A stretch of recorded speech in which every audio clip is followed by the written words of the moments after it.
Good morning student, मैं Shalini, faculty of Balaji nursing institute in Dwarka मोड़।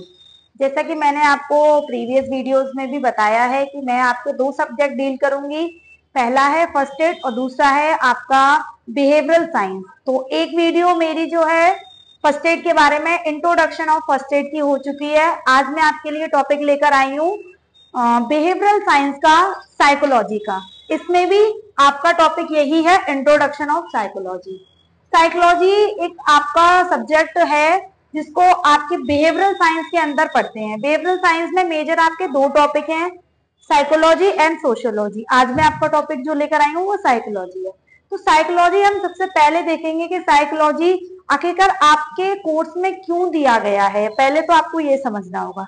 तो सबसे पहले हम देखेंगे कि साइकोलॉजी जो शब्द है, जो साइकोलॉजी जो वर्ड है, ये दो वर्ड से मिलकर बना है। पहला वर्ड है आपका साइकी।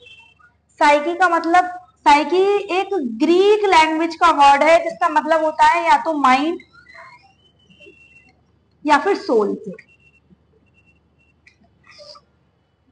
सोल से। और लोगोस का मतलब होता है स्टडी ऑफ, लोगोस का मतलब होता है स्टडी ऑफ या फिर नॉलेज, नॉलेज। तो बेसिकली साइकोलॉजी में बताया गया है कि साइकी का मतलब है माइंड या सोल से और लोगोस का मतलब है स्टडी से।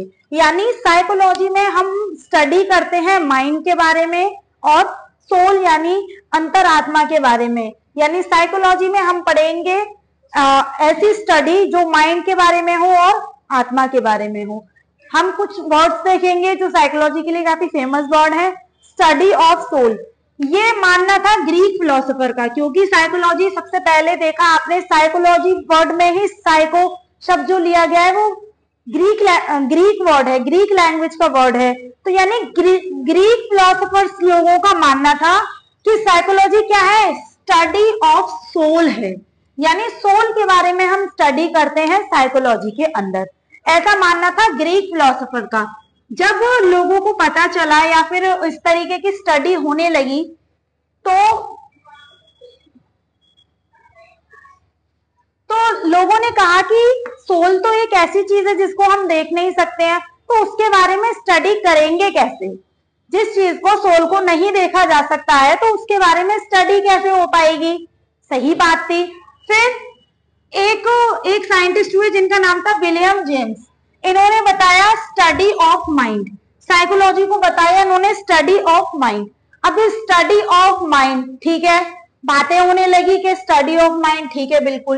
फिर लोगों के मन में एक ये भी सवाल आया कि विलियम जेम्स ने तो कहा है कि psychology is a study of mind, लेकिन अगर ये स्टडी ऑफ माइंड है तो हम इसको अनैटमी में क्यों नहीं पढ़ते हैं, क्योंकि अनैटमी में हम माइंड के स्ट्रक्चर, फंक्शन, सारी चीजें पढ़ते हैं। तो साइकोलॉजी स्टडी अनैटमी से अलग क्यों हुई। ये भी बात सही थी, लोगों का तर्क बिल्कुल ठीक था।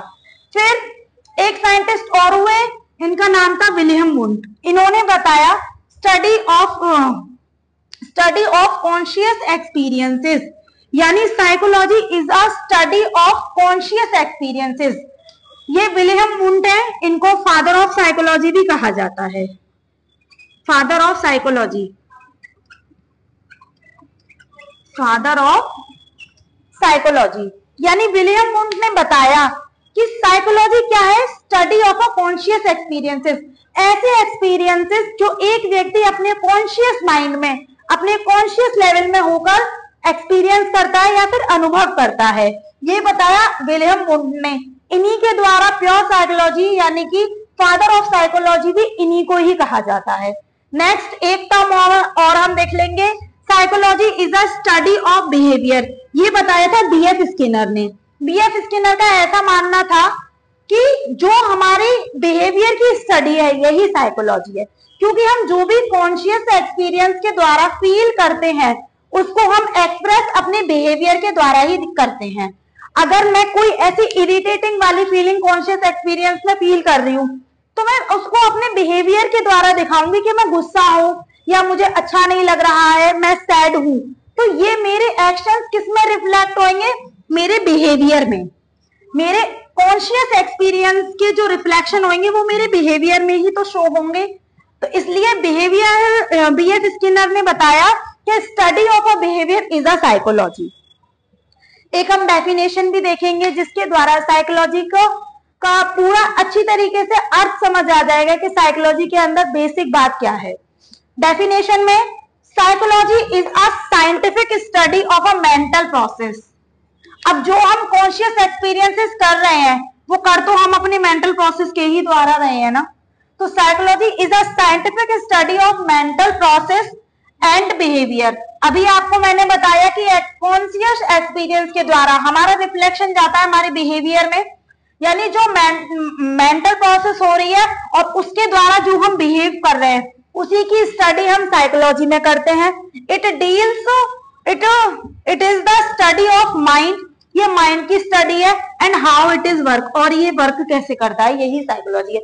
ये डेफिनेशन है किसकी? ये डेफिनेशन है ऑक्सफोर्ड यूनिवर्सिटी की, ऑक्सफोर्ड यूनिवर्सिटी की। ठीक है, तो अभी बेसिक बात है साइकोलॉजी ग्रीक लैंग्वेज का एक वर्ड है साइकी प्लस लोगोस, जिसमें हम स्टडी करते हैं हमारे कॉन्शियस एक्सपीरियंसेस एंड स्टडी करते हैं अपने बिहेवियर के बारे में। अब साइकोलॉजी के कुछ पार्ट्स हैं, साइकोलॉजी की कुछ ब्रांचेस हैं जिसके बारे में आपको पता होना चाहिए है। तो पहली साइकोलॉजी में मेन दो ब्रांचेस हैं। पहला है प्योर साइकोलॉजी। अब प्योर साइकोलॉजी नाम से ही पता चल रहा है कि प्योर यानी कि इसमें बहुत अच्छी तरीके से डिस्क्राइब करके बताया गया है फंडामेंटल अंडरस्टैंडिंग, यानी ये हमारी साइकोलॉजी के लिए फंडामेंटल अंडरस्टैंडिंग को क्या करती है, बिल्डअप करती है।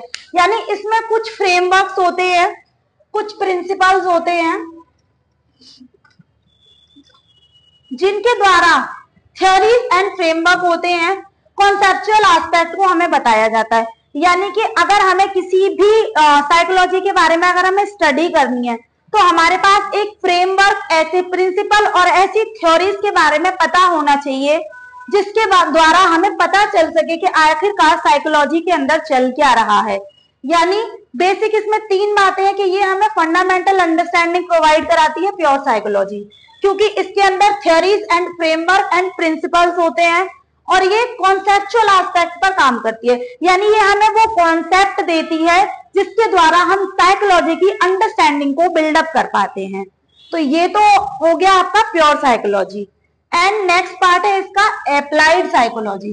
अब एप्लाइड साइकोलॉजी में नाम से ही पता चल रहा है कि एप्लाइड यानी जो भी हमने प्योर साइकोलॉजी में थ्योरीज सीखी हैं, जो हम फ्रेमवर्क जो हम अंडरस्टैंड करके आए हैं, जो हमने फंडामेंटल अंडरस्टैंडिंग बनाई है साइकोलॉजी की, उन्हीं रूल्स एंड रेगुलेशंस को हम अप्लाई करते हैं एप्लाइड साइकोलॉजी के अंतर्गत।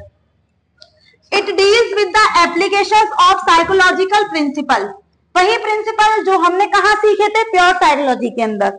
Psychological principle, theories and techniques to solve the practical problem in a human, यानी ह्यूमन के अंदर प्रैक्टिकल प्रॉब्लम को सॉल्व करने के लिए जो प्योर साइकोलॉजी में हमने principle, theories and rules regulations जो पढ़े थे उसी को अब हम क्या करते हैं, अप्लाई करते हैं। ये पार्ट आपका जाता है अप्लाइड साइकोलॉजी के अंदर। मैं कुछ ब्रांचेस बताऊंगी, प्योर साइकोलॉजी की भी कुछ सब ब्रांचेस हैं जिसमें आपका आता है जनरल साइकोलॉजी,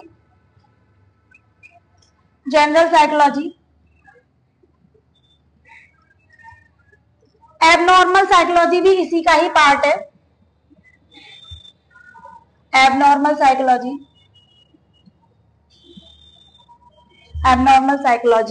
एक हम इसमें देख लेंगे अप्लाइड साइकोलॉजी के भी कुछ सब पार्ट्स होते हैं, जिसमें मैं पहला क्लिनिकल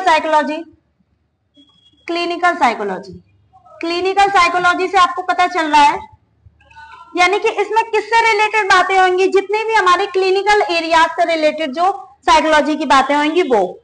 दूसरा इसमें हम देख लेंगे फोरेंसिक साइकोलॉजी,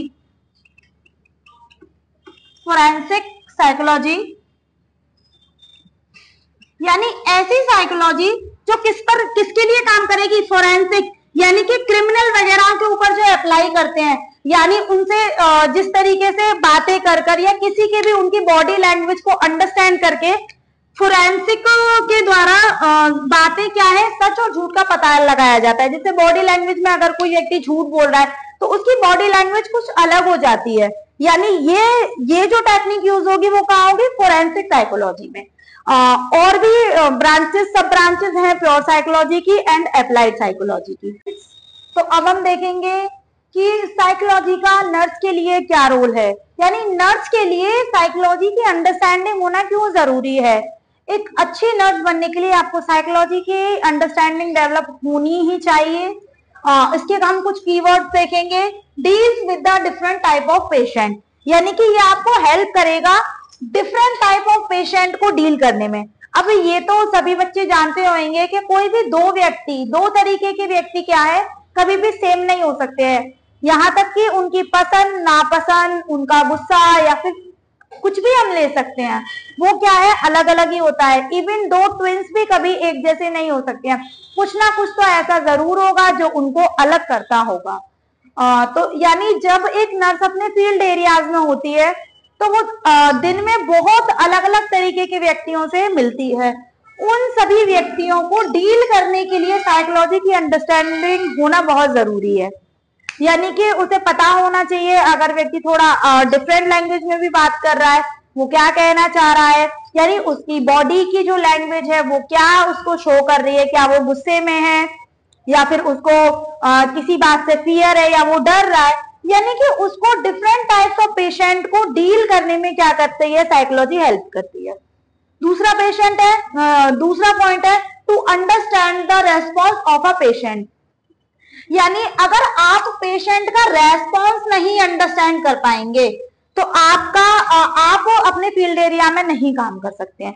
एक पेशेंट आपसे क्या कहना चाह रहा है, अपनी प्रॉब्लम को किस तरीके से बताना चाह रहा है, उसका रेस्पॉन्स क्या है हॉस्पिटल के प्रति या डॉक्टर्स के प्रति या एक नर्स के प्रति, यानी अगर आपका उसके साथ अंडरस्टैंडिंग जब तक मैच्योर नहीं हो जाएगी वो आप उसके रेस्पॉन्स को नहीं समझ पाएंगे। यानी रिस्पॉन्स से हम समझ सकते हैं, ऐसा एग्जांपल मैं देती हूँ आपको, जैसे कि अब किसी पेशेंट को फीवर आ रहा है बट उसका रेस्पॉन्स क्या है, डॉक्टर ने तो उसको बोला है कि आप मेडिसिन लो, बट वो नहीं लेना चाह रहा है, बट वो हेजिटेट भी कर रहा है, तो आपको उसका रेस्पॉन्स समझना होगा कि वो मेडिसिन लेना चाह रहा है या नहीं लेना चाह रहा है।